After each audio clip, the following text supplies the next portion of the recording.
오늘 우리가 함께 보실 하나님의 말씀은 창세기 1장 1절 말씀입니다. 창세기 1장 1절 말씀, 제가 말씀을 봉독하겠습니다. 우리가 잘 아는 말씀이죠. 태초에 하나님이 천지를 창조하시니라.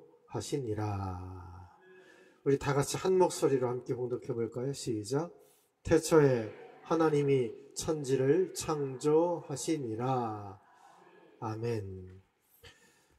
말씀을 이제 원영골 전사님께서 선포하실 때에 우리 마음에 새로운 것들이 창조되는 은혜가 있기를 소망합니다.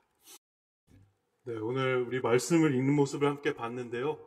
네, 모두 성경책을 보시는 게 아니라 앞을 보고 말씀을 읽으시더라고요.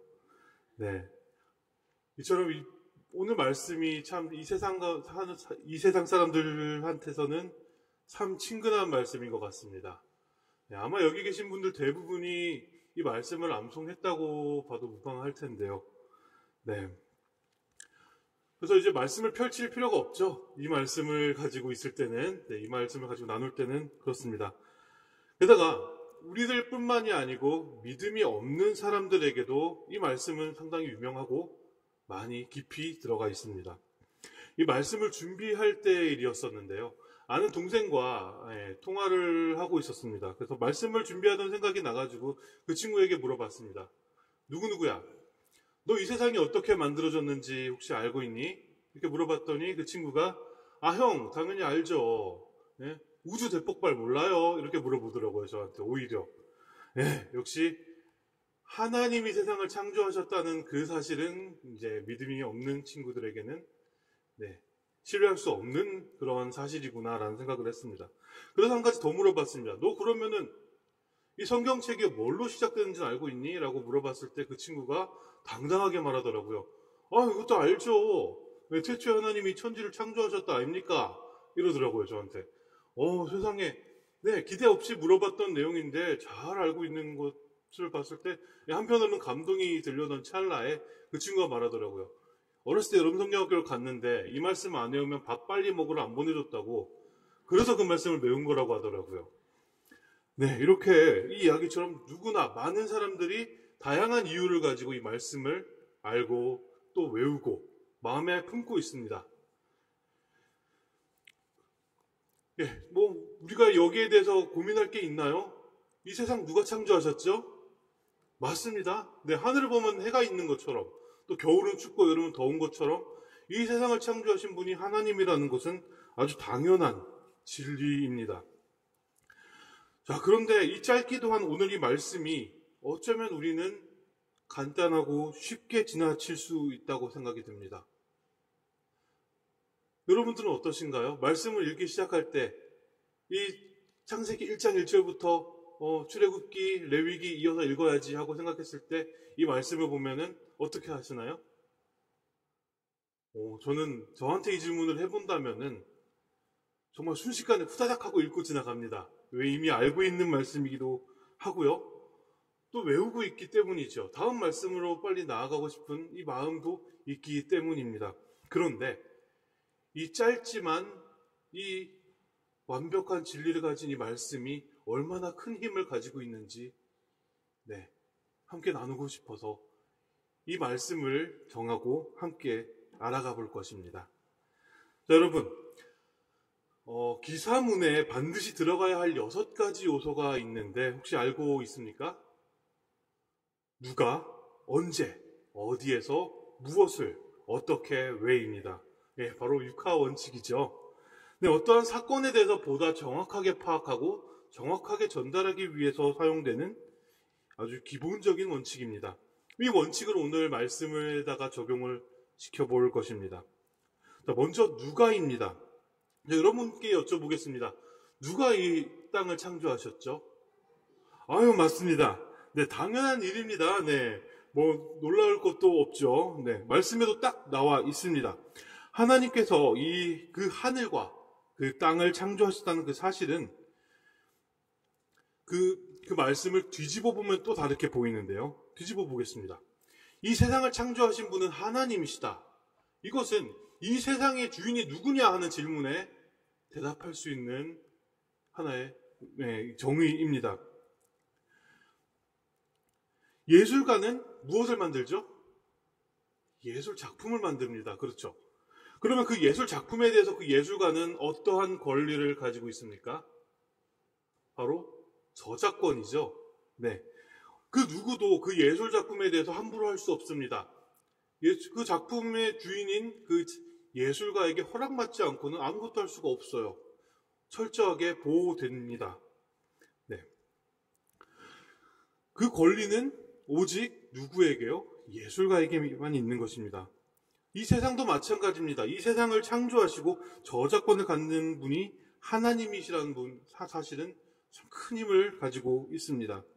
우리에게는 당연한 진리이지만 어느 한 시대의 이스라엘 백성들에게는 이보다 놀랍고 은혜가 되는 말씀이 아닐 수가 없었습니다. 하나님께 순종하라는 그 말씀을 깨고 그 불순종으로 하나님을 배신하고 우상을 세우며 다른 신들 앞에 절했던 그 이스라엘 백성들을 하나님께서는 둘로 나누셨습니다. 그리고 차례차례 그들을 멸망시키셨습니다. 마지막으로 멸망한 이 남유다 왕국은 어떻게 되었나요? 바벨론의 포로로 잡혀가게 됩니다. 자신들을 멸망시킨 그 원수들의 손에 의해서 바벨론에 끌려가게 되었습니다. 그렇게 그들이 걸어간 그 거리만 놓고 보자면 무려 1500km입니다. 그 먼 거리를 나라 잃은 백성들이 그 원수들에 의해서 끌려갈 때 그들의 마음은 어땠을까요? 두려움과 절망, 그리고 원망도 있었을 것입니다. 앞으로 그들이 어떤 삶을 살게 될 것인지 두려움에, 걱정에, 그 알 수 없는 길을 계속해서 끌려갔습니다. 그렇게 바벨론에 도착할 즈음에 그들의 눈에는 무언가가 보였습니다. 아주 높고 거대한 건물이었습니다. 그런데 그 건물을 보니까 옥상에 막 정원이 꾸며져 있는 게 아니겠습니까? 그 높은 건물에 물을 어떻게 끌어올렸을까요? 그 당시에는 그쪽에는 비도 오지 않았을 텐데요. 네, 이것은 오늘날에도 그 세계 7대 미스테리 중에 하나라고 소개되고 있는 그 네부카드네자르 2세가 만든 공중정원입니다. 이 네부카드네자르 2세에 대해서 알고 계신가요? 우리가 잘 알고 있는 느부갓네살 왕이 그 네부카드네자르라는 이름입니다. 그 왕이 왕비를 위해서 만든 그 건물이 바로 공중정원입니다. 그들의 눈에 들어온 그 거대한 건물은 적이 만든 것이겠지만 참으로 크고 아름다웠습니다. 인정하고 싶진 않았지만 도저히 이길 수 없을 만큼 강대한 나라였죠. 그 포로로 끌려온 이스라엘 백성들의 마음에는 이제 패배의식이 가득했습니다. 하나님께서 이스라엘 민족을, 우리를 애굽에서 끌어내셨던 것처럼 이들 앞에서도 우리를 끌어내 주실 거야. 이러한 희망이 있었지만 이 하나님 앞, 그 바벨론 앞에서는 도저히 그 생각마저, 그 꿈마저 꿀 수 없게 되었습니다. 그들은 이렇게 생각을 합니다. 우리 하나님 여호와께서 저 바벨론의 신 말뚝 앞에 패배하셨다. 어떤 희망도 품지 못한 채 그들은 그 절망스러운 운명을 받아들입니다. 즉 이스라엘 민족들의 그 바벨론 포로기는, 그 포로의 생활은 절망적인 일만 있었던 것일까요? 꼭 그렇지만은 않습니다. 바벨론 포로기는 이스라엘 백성들의 회당 모임, 즉 소그룹 예배 문화를 발전시켰습니다. 성전에 가서 예배를 드리고 싶었지만 그들은 더 이상 성전으로 갈 수 없었습니다. 그렇게 성전을 대신하여 기도와 율법을 전수하는 회당 제도가 생겨나게 된 것입니다. 학자들이 모여 하나님의 말씀을 연구했습니다. 그 연구한 말씀을 백성들에게 가르쳤습니다. 그들에게 그렇게 전해진 첫 말씀이 바로 이것입니다. 처음에 하나님이 창조하셨다. 그 하늘과 그 땅을. 이 말씀은 이스라엘 마음을 가득 채우고 있었던 그 패배의식을, 절망을 깨부수기에 충분했습니다. 이 세상을 만드신 분이 바로 하나님이시다. 너희 눈앞에 있는 저 바벨론의 신, 말뚝이 아니다.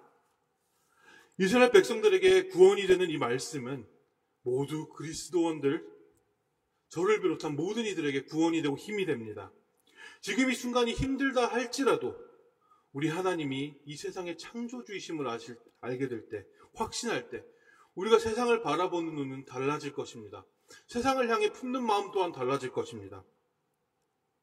우리 아빠는 의사다, 건물주다, 또는 우리 아빠는 경찰관이다 라고 하는 것보다 우리 아빠는 하나님이다, 이거 봐봐, 이거 다 우리 하나님께서 만드셨다, 어때요? 훨씬 더 마음이 든든해지잖아요.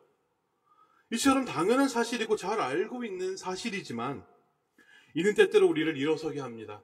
절망을 이겨내게 합니다. 세상을 바라보며 왠지 모를 자랑스러움을 느끼게 합니다. 얼마나 자랑스럽습니까? 우리가 보이는 것들, 또 보이지 않는 것들마저도 모두 하나님께서 창조하셨고 하나님께서 주인이라는 것입니다. 하나님이 창조하신 이 우주를 아주 훌륭하다는 박사님들, 연구하시는 분들이 끊임없이 연구하고 있습니다. 또 얼마 전에는 어마어마한 돈을 들여가지고 제임스 웹 망원경이라는 것을 우주로 쏘아 보냈습니다. 왜 보냈을까요? 알 수 없는 미지의 세계를 보고 싶어서 보냈습니다. 근데 그거 다 하나님께서 만드신 것이라고 합니다. 그 세상 만물의 주인이 바로 우리 하나님 아버지라는 사실을 이 말씀을 통해 이 모든 접하는 사람들에게 전하고 있는 것입니다. 이어서 언제와 그리고 어디서는 함께 알아보겠습니다. 이 두 가지 질문을 정리할 때는 많은 고민을 했었는데요. 하나의 질문은 명확한데 다른 하나의 질문은 답이 잘 나오지 않았습니다. 여러분들에게 먼저 묻겠습니다. 하나님께서 언제 이 세상을 창조하셨습니까? 네. 자, 한번 또 다른 걸 물어보겠습니다. 하나님께서는 어디에서 이 세상을 창조하셨죠? 네. 네. 첫 번째 질문은 참 금방 나옵니다. 태초에 라는 말씀이 들어있기 때문에요. 그런데 두 번째 질문은 어떻죠? 어디서 만들었을까요? 여기서는 다들 고민을 하셨습니다. 하나님 있을 때 장소를 물어본 겁니다, 저는. 네. 그 장소는, 가만 생각해 보면은 하나님께서 창조하실 때 그 장소도 함께 만드신 겁니다. 그렇기에 어디에서 만드셨느냐는 창조하신 이후에 정해진 것이죠. 시간도 마찬가지입니다. 태초에라는 그 뜻은 시간의 흐름이 시작되기 전의 상황입니다. 1초, 2초, 3초 이렇게 흘러가던 시간이 시작되기 전의 상황인 것입니다. 바로 하나님께서는 이 시간마저 그 창조로서 만들어내신 것입니다. 하나님께서는 그렇게 쉽게 말해서 보면은 하나님께서는 우리 눈에 보이는 것들, 그것들만 창조하신 것이 아니라 시간 그리고 공간이라는 눈에 보이지 않는 것들마저 하나님께서는 창조하셨습니다. 우리가 지금 질문하고 있는 언제, 어디에서라는 그 기준마저 하나님께서는 창조하신 것입니다. 다음의 질문은 무엇일까요? 맞습니다. 바로 무엇을 만드셨냐입니다. 하나님께서 무엇을 창조하셨죠? 네, 만물, 천지, 네, 다양하게 나옵니다. 네, 다 맞습니다. 네, 말씀에 그렇게 적혀 있기 때문이죠. 하나님은 세상 만물을 만드셨습니다. 앞에서 나눈 것처럼 하나님께서는 시간, 공간, 그리고 물질을 만드셨죠. 이 세상에 창조되어진 모든 만물들이 은혜 안에서 마치 톱니바퀴와 같이 만들어져 있습니다. 자, 여러분, 하나님께서 창조하신 것 중에 필요 없는 게 혹시 있을까요? 네, 믿음이 가득하신 분들은 없습니다 라고 하는데 저는 이 말씀 준비할 때 제일 먼저 떠오른 게 있습니다. 바로 모기입니다. 너무 우리를 괴롭히죠. 얘들은 병도 옮깁니다. 피도 빨아먹고요. 잘 때 우리 잠을 못 자게 합니다. 잘 때 얼마나 제 따귀를 때렸는지 모릅니다. 그런 모기는 분명히 필요 없을 거야 라고 생각을 했지만 그것도 아니었습니다.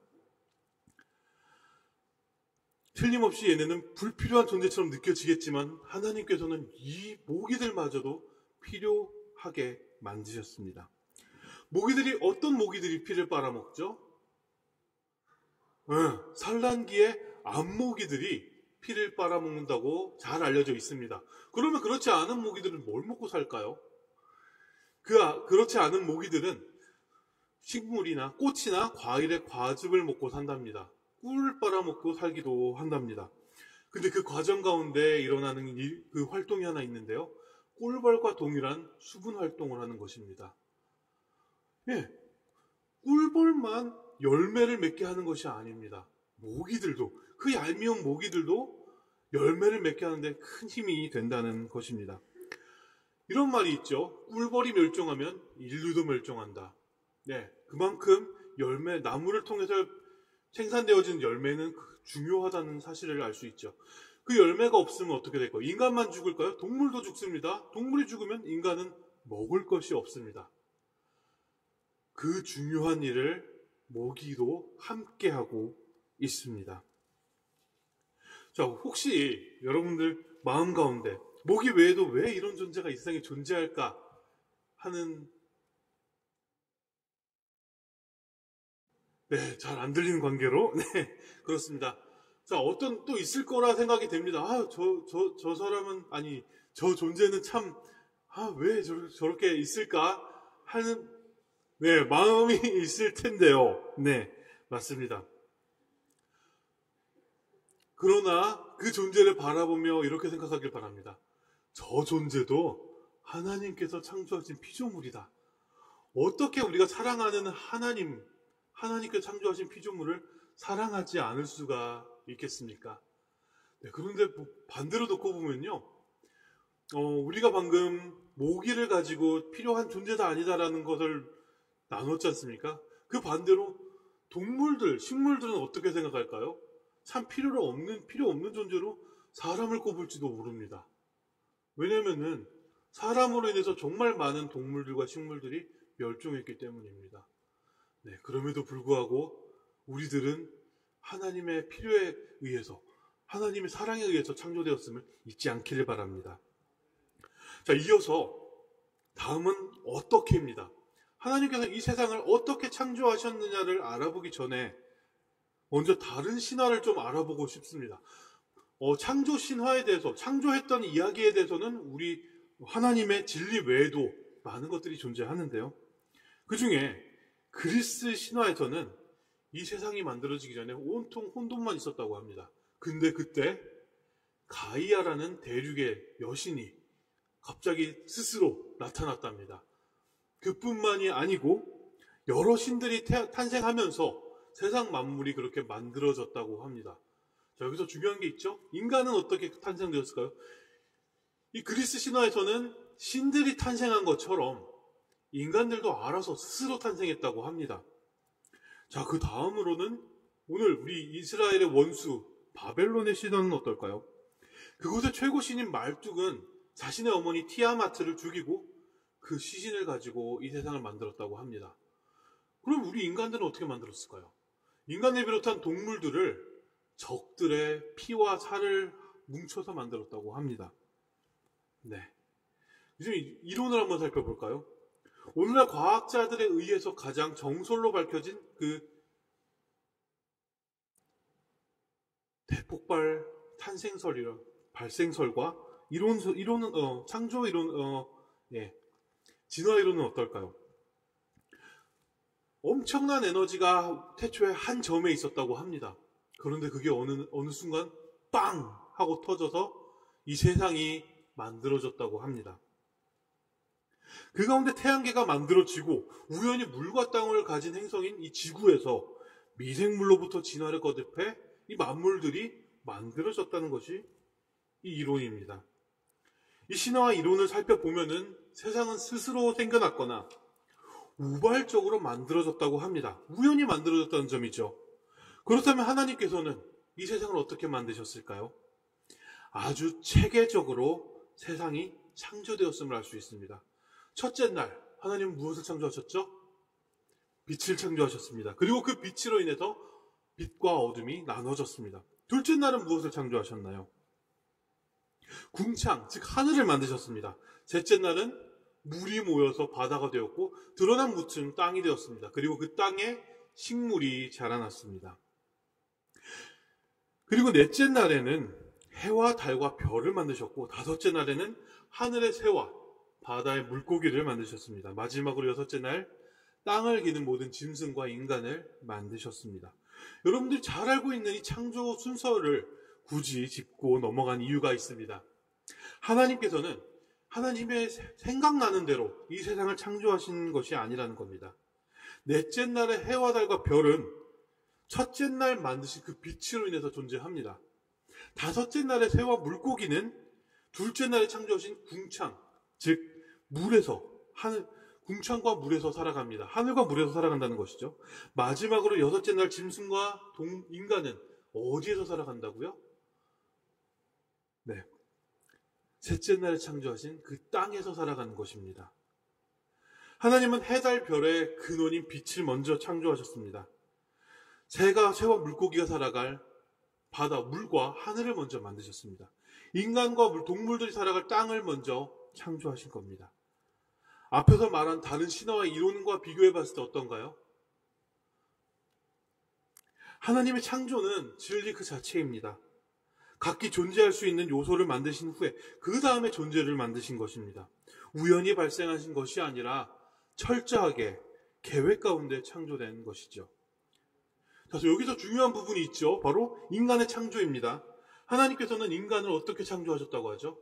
하나님의 형상대로 진흙을 빚어서, 흙을 빚어서 그 코에 생기를 불어넣었더니 사람이 되었습니다.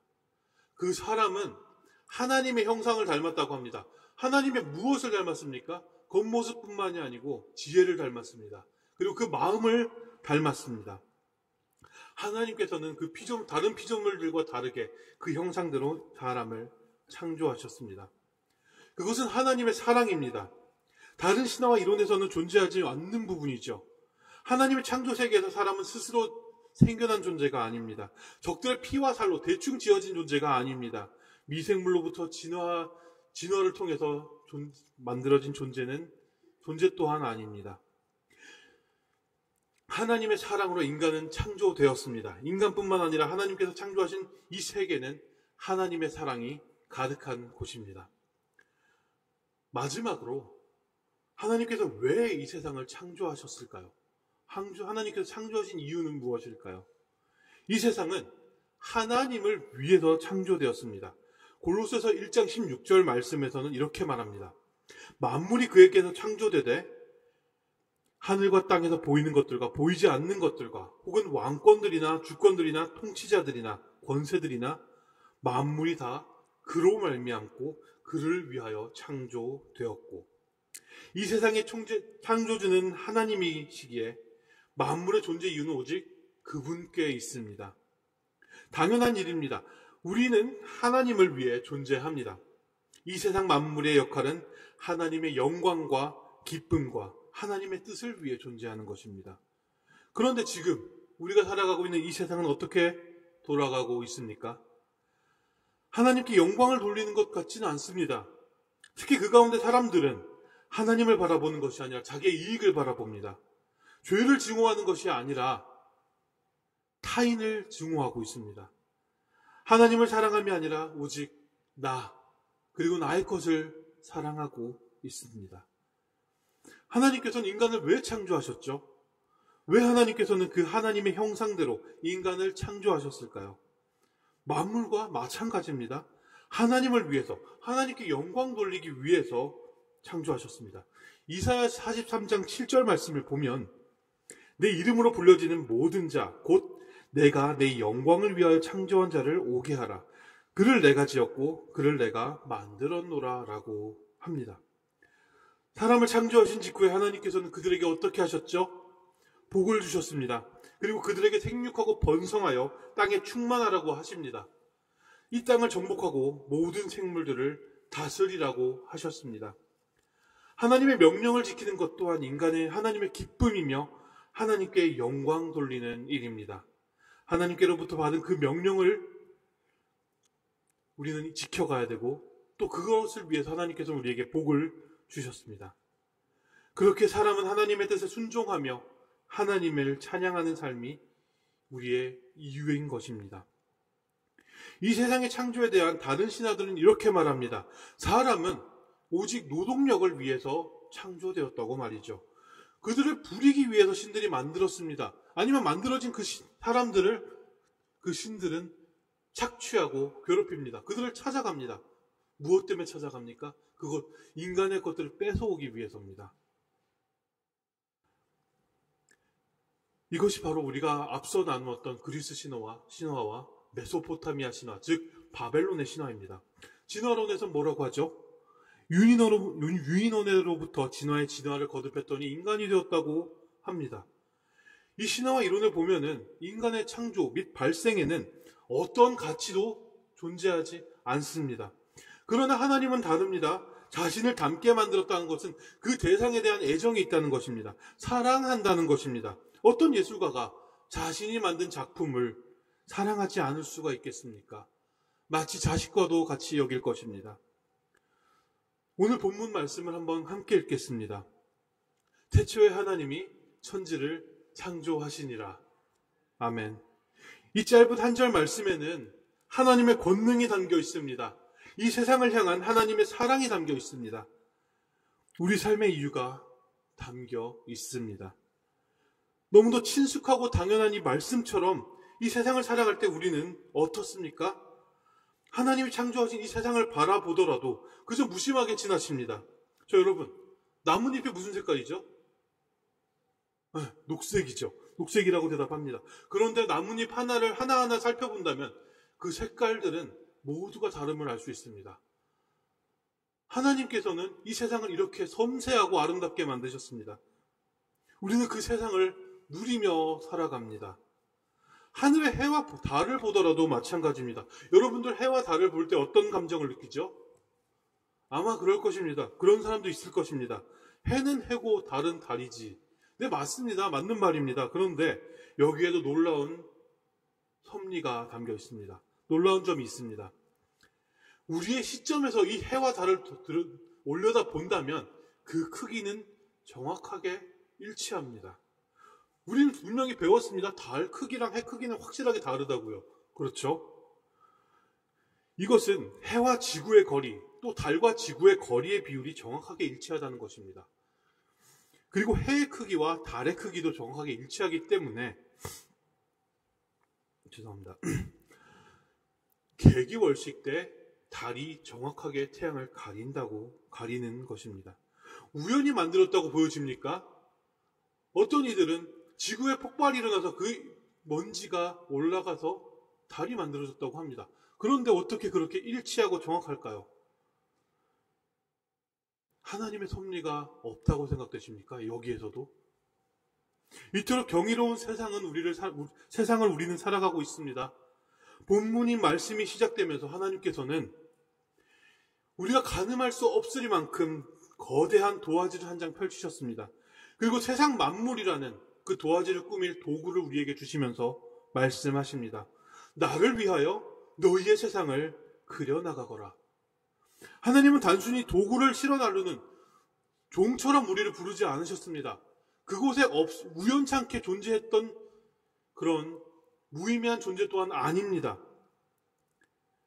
하나님의 창조된 세계를 이루어가는 하나의 주체로 우리를 창조하신 것입니다. 사랑하는 성도 여러분, 하나님은 우리의 아버지이십니다. 하나님의 놀라우신 사랑을 만끽하며 살아가는 우리 성도님들 되기를 바랍니다. 우리를 사랑으로 빚으신 그 사랑에 감동하며 살아가는 여러분들이 되기를 바랍니다. 하나님께서 우리에게 주신 그 2024년이라는 시간도 벌써 한 달이 다 되어가고 있습니다. 당연한 말씀을 마음에 품고 하나님의 사랑과 권능으로 이 창조된 세계를 가운데 우리에게 주어진 이 세상이라는 도화지를 아름답게 그려나가는 저와 여러분들 되기를 바랍니다.